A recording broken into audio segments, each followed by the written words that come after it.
안녕하십니까. 오늘은 제6강 성경의 특성과 목적에 대해서 말씀드리겠습니다. 오늘의 내용은 제1강에서 5강까지 약간 중복되는 내용이 있음을 알려드립니다. 첫 번째는 성경의 특성입니다. 성경의 필요성에서 첫째는 변조와 파괴의 방지를 위해서 성경이 반드시 필요합니다. 문자로 기록되지 않으면 전달 과정에서 변조가 심하여 추구나 삭제가 많게 되고 본래의 의도와는 상반되게 전달되기 때문에 성경이 반드시 필요합니다. 두 번째는 인간의 기억 한계 때문입니다.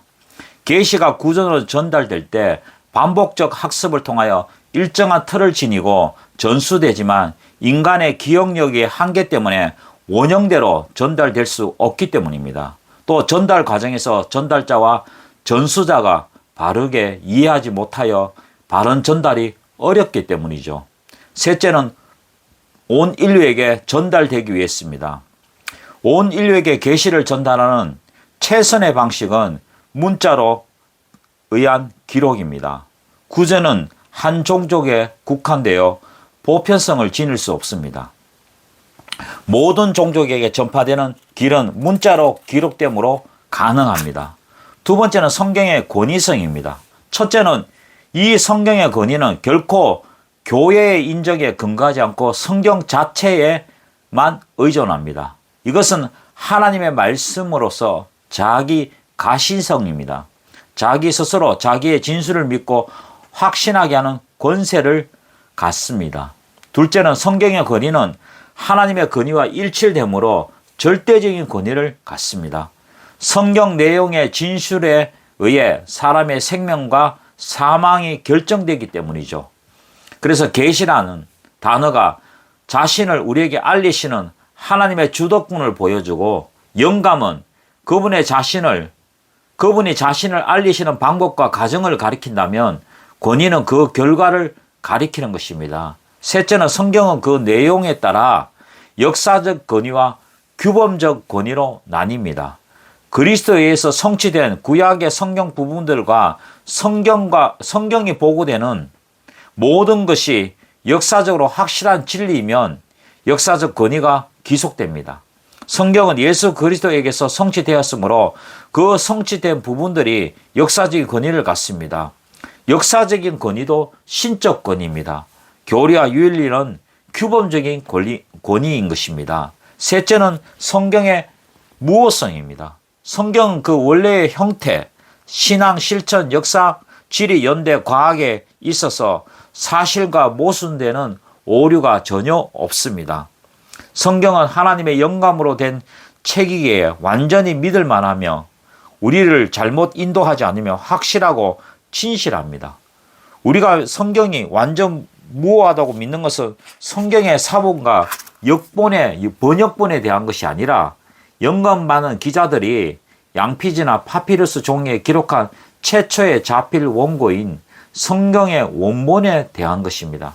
따라서 성경에 문법적으로 맞지 않는 문장들이 있다 할지라도 그것의 문장의 진실성에 영향을 끼치지 않습니다. 그래서 첫째는 예수님은 모든 구약의 성경의 영원성과 전적 무호성을 마태복음 5장 18절에서 분명하게 말씀하셨습니다. 둘째는 구약의 예언자들은 자신들이 전하는 메시지가 바로 하나님의 무한 말씀이라는 것을 확신하게 이사야서 3장 16절에서 정언하고 있습니다. 셋째는 신약의 사도들도 자신이 전한 메시지가 구약 성경과 동일한 신적인 권위를 지니고 있는 신적 영감을 가진 무한 말씀을 확신 있게 정언했습니다.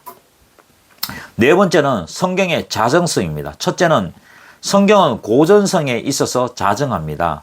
하나님과 그분의 말씀은 시간 너머로부터 존재하시며 그렇게 계시되십니다. 따라서 하나님의 말씀은 시간에 갇혀있는 피조물에 의해 증거되는 것이 아니라 스스로 증거하십니다. 두 번째는 성경은 그것을 기록한 인간 저자의 어떠함을 통해서도 자정합니다. 모세의 경우에 보듯이 성경의 기록자들이 단순히 하나님의 이적들을 전달하는 데 머무는 것이 아니라 실제로 자신들이 그것들을 체험한 대로 기록했습니다. 모세가 하나님의 율법을 받을 때 그 얼굴에는 광채가 났습니다. 그리고 그는 하늘 나팔 소리를 들을 수 있었습니다. 그가 또 막대기를 치자 물이 솟아났으며 기도하자 하늘로부터 만나가 내려왔습니다.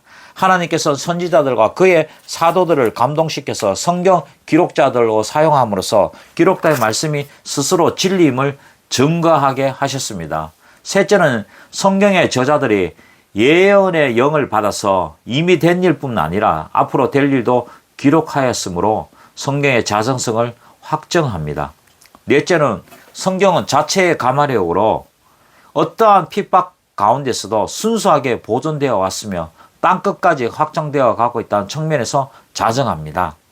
다시 말씀드리면 성경은 성경 자체가 갖고 있는 내용의 신령함 때문에, 둘째는 교훈의 효험 때문에, 셋째는 문체의 웅장함과 넷째는 모든 부분의 내용상의 통일성, 다섯 번째는 내용 전체의 목표, 즉 하나님께 모두 영광을 돌리는 것과 여섯째는 인간의 구원에 위한 유일한 길을 밝혀주는 충분한 내용이 전개되는 것이고요. 일곱 번째는 이외에도 많이 비교할 수 없는 많은 좋은 점과 유익한 점, 그리고 여덟 번째는 마지막으로 성경의 전체적인 완전성입니다. 이러한 조항들은 이런 것들이 성경이 하나님의 말씀이랑 충분히 입증해주는 논증들입니다.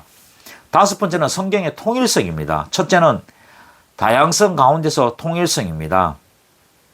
40명의 저자들이 1600 동안 집필한 성경 66권이 신기할 정도로 내용과 사상이 통일되어 있다는 것입니다. 두 번째는 조화적 총전입니다. 성경의 내용과 사상은 놀라운 조화적 총전을 형성하고 있습니다. 그들은 한 이야기를 기록하며 한 목표를 지향하고 서로 보충하며 같은 계획을 갖고 일관성 있게 진행합니다. 창세기로부터 계시록은 성경을 일관하며 구속의 성취를 보여주는 신적 노선의 처음과 마지막입니다. 세 번째는 한 인물의 중심으로 되어 있습니다. 예수 그리스도는 성경의 자초지정을 일관한 중심 주제입니다. 성경은 인간을 죄와 사망에서 구원하려고 장차 오실 또는 이미 오신 그 초자연적인 인물을 향한 증인입니다. 넷째는 모순과 폐기가 없다는 것입니다. 성경의 명료성입니다. 이 성경의 명료성에 대해서 오해하신 분이 많이 있는데요. 성경 66권 전체를 다 읽어도 분명하고 명확하게, 명백하게, 명료하게 우리가 다 알 수 있다는 내용이 아니라 때로는 풀기 어려운, 이해할 수 없는 구절도 많이 있습니다. 성경의 구원의 진리를 명백하게 전달해 주는 것이 성경의 명료성입니다. 성경의 명료성은 오로지 인간의 구원에 필요한 지식은 성경 어디에서나 분명히 나타나 있어 단순히 이해할 수 있도록 전달된다는 뜻입니다. 명료성이 의미하는 바는 구원을 얻기 위해서 알아야 하고 믿어야 하며 지켜야 하고 소망해야 하는 것은 성경 안에 분명히 계시되어 있으므로 교육을 받은 사람이나 받지 못한 사람이나 성경대로 믿고 행하면 능히 구원에 필요한 지식을 얻을 수 있음을 뜻하는 것입니다. 성경의 명료성은 구원에 필요한 지식이 성경 전부에서 명백하고 충분하게 전달됨을 의미합니다. 성경에서 사용된 언어의 명백성 때문이 아니라 성령의 조명하심 역사로 인함입니다. 그래서 첫째는 로마 카톨릭은 성경의 해석은 교회가 한다고 주장합니다. 성경은 애매하여 신앙과 실천 문제까지 자세히 해석해 줄 필요가 있다고 생각합니다. 그래서 절대무한 하나의 해석이 필요한데 그 해석은 교회가 한다고 주장합니다. 그러나 우리 개신교들은 성경의 명료성과 투명성이 분명히 강조합니다. 성경에는 인간의 마음으로 간파할 수 없는 신비가 있기는 하지만 이것을 이해할 수 있도록 성경 속에 명료하게 게시되어 있고 또 성령께서 역사하신다는 것입니다. 그래서 개신교는 성경의 명령으로 백성을 가르치며 누구나 그것을 해석할 권을 소유한다고 생각합니다. 그러나 로마 카톨릭은 성경의 비밀이라는 교리를 가지고 오직 교직자만이 성경을 해석할 권한이 있다고 하며 그 최후의 해석권은 교황에만 있다고 주장합니다. 일곱 번째는 성경의 충족성입니다. 첫째, 성경은 구원에 필요한 하나님의 말씀으로서 그 충족성이 명시합니다. 성경의 충족성이 뜻하는 것은 하나님께서 자기 백성들로 하여금 각 세대마다 구속의 은혜를 받도록 하시기 위하여 필요한 하나님의 말씀을 부족함 없이 완전 무결하게 기록한 것을 의미하는 것입니다. 두 번째는 성경은 구원뿐만 아니라 신앙과 실천의 규범에 관한 계시로서 충족성을 명시합니다. 세 번째는 성경의 영감으로 기록된 유일무이한 책으로 충족성을 명시합니다. 하나님의 특별 계시의 진리들은 성경에 기록된 하나님의 말씀 속에서 명백하게 드러나며 하나님의 영감을 받은 성경 기자들이 기록한 책들 중에서 성경 외에는 다른 책이 존재하지 않다는 사실은 성경의 충족성을 증거하는 것입니다. 그래서 개신교를 책을 믿는 신앙이라고 그러잖아요. 요즘 개신교 안에서 독서를 하지 않고 성경을 읽지 않는 것이 참 큰 문제라고 생각합니다. 넷째는 성경은 그리스도의 구속의 진리로서 그 충족성을 명시합니다. 다섯 번째는 성경은 사도 요한의 계시록으로서 그 충족성을 명시합니다.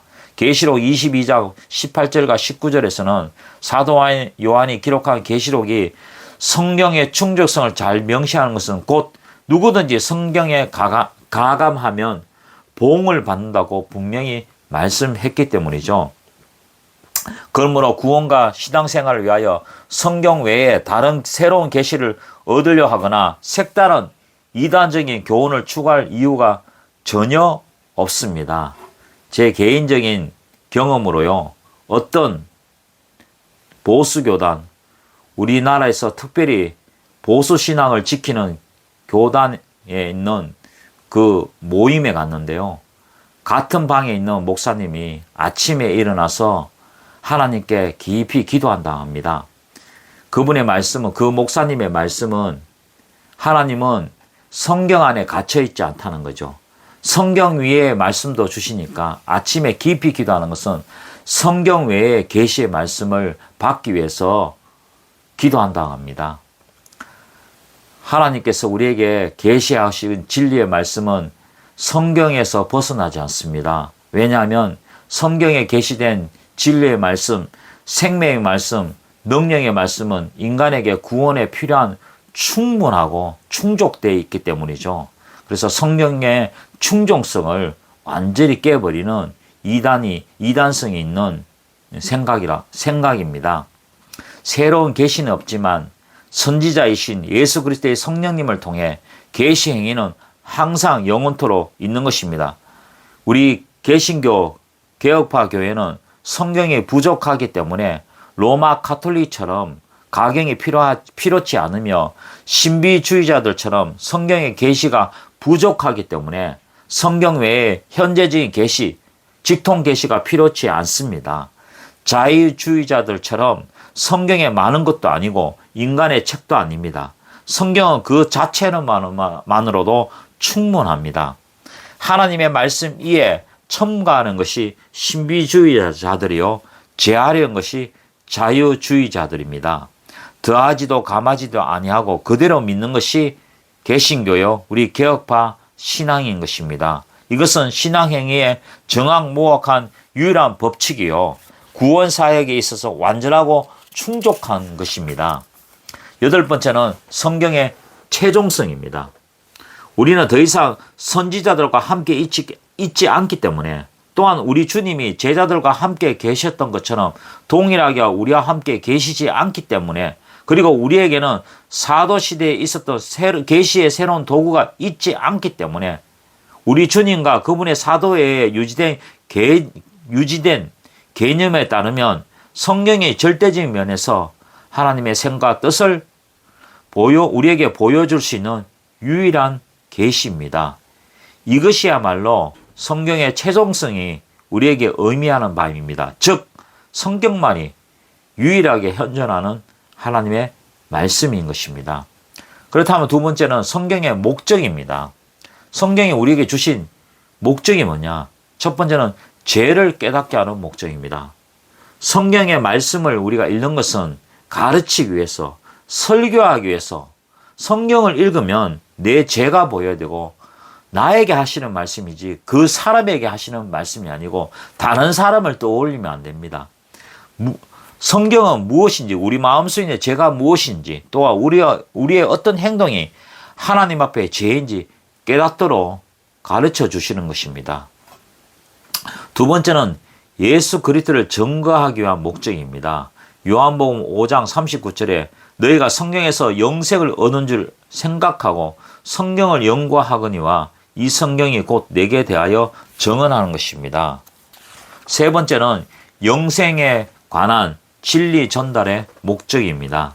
중생된 그리스도인들은 성경이 증거하여 주는 진리와 영감을 믿음으로 그의 마음과 목숨, 힘과 뜻을 다하여 하나님을 사랑하고 이웃을 사랑하며 의가 되고 영생에 이르게 되는 것입니다. 그리하여 그리스도인들은 온전한 사람과 행위를 이루고 그리스도의 장성한 분량이 충만한 데까지 이르는 구원을 얻게 합니다. 영육의 구원뿐만 아니라 성경에 약속된 모든 구원을 믿는 자들은 금생과 내세에서도 받고 영원히 누리게 되는 것입니다. 네 번째는 구원의 확신을 보증하기 위한 목적입니다. 성경은 예수 그리스도의 이름을 믿는 성도가 영원한 생명을 대한 확신을 가질 수 있도록 하기 위한 목적으로 기록된 사실을 보여주고 있습니다. 다섯 번째는 성도를 온전한 사람으로 만들기 위한 목적입니다. 성경은 구원의 책이요 성화의 책인 것입니다. 날마다 그리스도를 닮아가는 모습이 있는 것입니다. 여섯 번째는 성도들을 위로하고 격려하기 위한 목적입니다. 내 개인적인 신앙의 경험으로도 어렵고 힘들고 문제 해결이 안 될 때 항상 성경을 펴서 읽으면 그 속에 모든 문제가 해결되는 답이 있고 마음에 평강이 있고 위로가 있습니다. 성경보다 더 위로를 주고 격려하는 어떤 것도 이 세상에 존재하지 않습니다. 그러므로 성경은 구원받은 성도들이 이 세상을 살아가면서 만나게 되는 여러 가지 환난이나 핍박 때문에 낙심하지 않고 승리의 삶을 살아갈 수 있도록 위로하고 격려하는 목적을 가지고 있습니다. 특히 베드로 전서는 우리에게 위로와 격려의 서신이요 소망의 서신입니다. 일곱 번째는 삶의 지혜를 얻도록 하기 위한 목적입니다. 지식은 우리에게 주는 정보이지만 이 지혜는 그 지식이 주는 정보를 삶에서 직접 활용하고 실천하는 능력이 있는 것이 지혜입니다. 성경은 구원받은 성도가 이 세상을 살아갈 때 어리석은 자의 삶을 살아가지 않고 지혜로운 삶을 살아가도록 필요한 삶의 지혜를 제공해 주는 것입니다. 오늘은 여기까지 하고 다음 강의에서 뵙도록 하겠습니다. 감사합니다.